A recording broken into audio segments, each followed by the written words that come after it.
On a vu les fonctions injectives comme étant entre guillemets les fonctions inversibles à gauche.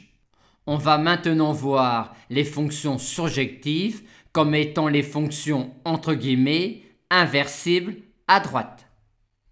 En d'autres termes, on va voir qu'une fonction f est surjective si et seulement si il existe une fonction g de grand F dans grand E, telle que f rond g soit l'identité dans f, c'est-à-dire telle que, quand on applique g à un élément y quelconque de grand F, petit f nous permet de revenir au point de départ. Ce sens-là est évident puisque si on a cela, chaque élément y de f sera l'image par f de g de y.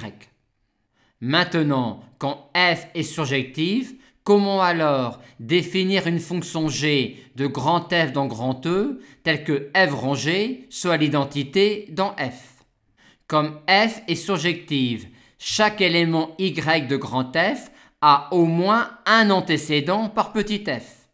En posant alors g de y égale x, où x est l'un des antécédents de y par f, quand on appliquera alors g à un élément y de grand F, petit f nous permettra alors de revenir au point de départ.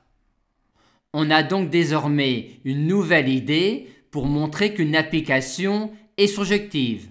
En effet, si dans un exercice on a une telle relation, on pourra en déduire tout de suite que f est surjective.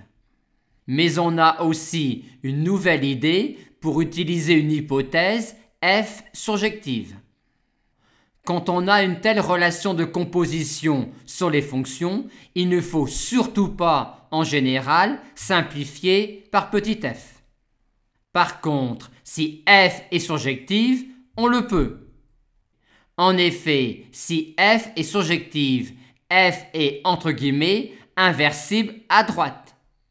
Aussi, en composant à droite cette relation-là par g, on aura bien une simplification par f. On retiendra donc que quand f est surjective et que l'on a une telle relation de composition, on peut alors simplifier à droite par f.